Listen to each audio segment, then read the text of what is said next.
Thanks for talking to me today for Buzz. If I Ever Saw You Again comes out June 17th, how different is the album to how you first imagined it when you were younger?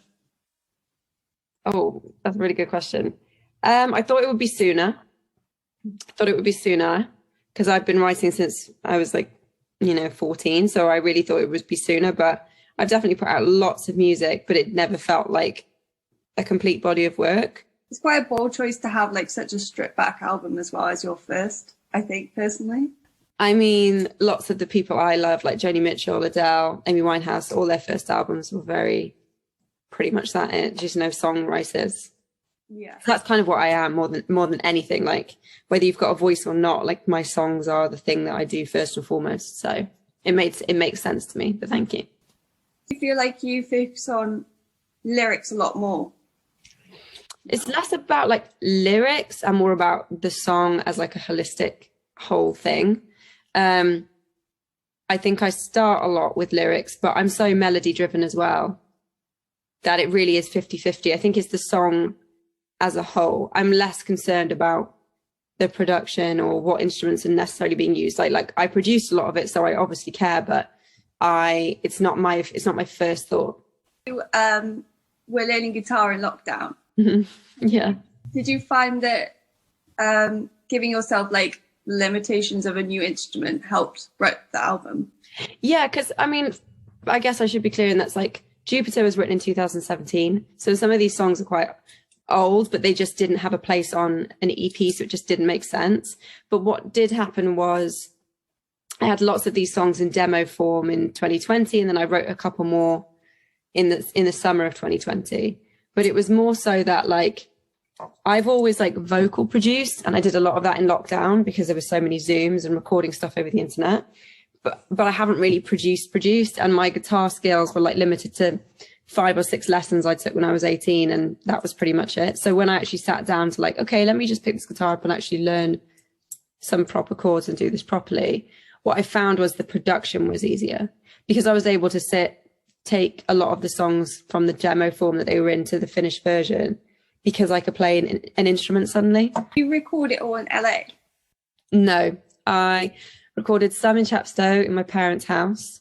In lockdown, I went back to Wales for a bit, but I was in LA where I was stuck during the beginning of the pandemic and did a lot of it there. I made a lot of it with Mika Jasper, who's based in LA.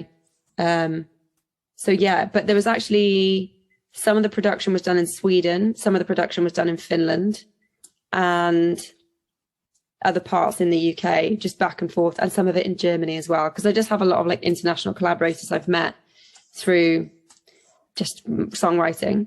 So we couldn't be in the studio together, so we were having to send notes back and forth over the internet.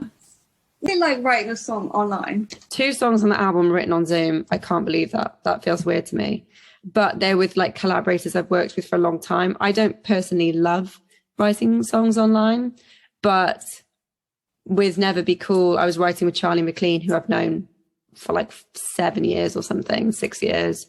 And she and I have written a lot together for other people, for Leon or Diana Ross. So we have a history of working together. What's it like when you're writing for other people? Do you feel like it influences your own music? No. Is it feels like 2 different things completely? Yeah, it's 2 different sides of my brain. Writing for other people does let me know what I don't want to do and what I do want to do for myself. I think for other artists, you're writing very specifically for their personality or a specific genre. So the 2 things are very separate, even though I'm incredibly proud of the music I've made for other people. What it mostly does is writing for my own music and my own artistry is it scratches an itch in my brain that is very specifically an itch I can't scratch when I'm writing with other people. That's why I imagine it's so hard to write for other people, because it's such a personal thing. Yeah, I mean, Mabel wasn't in the room when we wrote that. I wrote that song with one other person and just did all the lyrics and stuff myself. And I didn't know who was going to sing it. It was a song for Pitch with Diana. She came in to the studio and told us what she wanted from the songs. And she was like, this is where I'm at in my life. This is how I feel about my family. This, you know, and it was a very specific, and that's the same with most artists. Like, my job is to put into words what they might not be able to say themselves, but you can't invent stories for them. No. You have to hope that if something like God Is a Dancer, that they just connect with the message of the song themselves, because it's a universal concept. Are you excited to be touring in the UK again? Yes. For the last time? Yes. Oh my God, I'm so excited. I haven't played a show since 2019. Do you feel like it's ever different, like a hometown show or a Welsh show? Yeah, because I got more family coming. Always. There is something about playing, you know, a Cardiff show, especially because I spent, you know, so much of my teenage years playing like Chepstow, Cardiff, Newport and Bristol as well. Where did you used to play in Chepstow? I think I played a couple of different pubs, festivals. The Vorden Bonfire Night was my first ever gig when I was like 16, like proper gig. What was that? Really? I think because I remember going to see, I think it was your band. Mm-hmm. And it was like a funky kind of band. Yeah. And it was with my good friend Josh Moon was in that band. He sadly passed away this year. But yeah, I have very, very fond memories of playing with those boys. Mostly, I mean, with Josh, he and I wrote a lot of the first songs I'd ever written properly together. So all the songs in that band, and we wrote a lot outside of it as well. So yeah, I have incredibly fond memories of my early, like very early teenage years playing in Chepstow, and like Mr. Allen being our music manager. Do you know what I mean? That was so weird. I'm not even sure, like, he used to lend us the school gear. He gave us a key. We would go and get the school gear out and go and play gigs. With your duet with Billy Lockett, Talk was a hit on Love Island, which is quite big at the moment. Are you watching it? I watched, okay, I'm going to be super honest. I've actually never watched Love Island.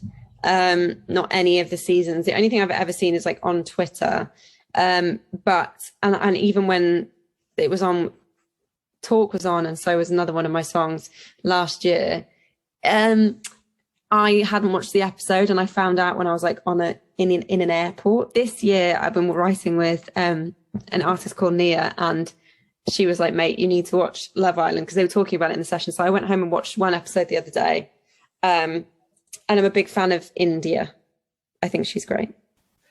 When you're writing a song, do you ever think about this, like, sync and where a song would fit into a certain like show or something? So it depends what you're writing for. If I'm writing for myself, absolutely not, because I'm just trying to tell a story. I'm just like trying to write what's in my brain.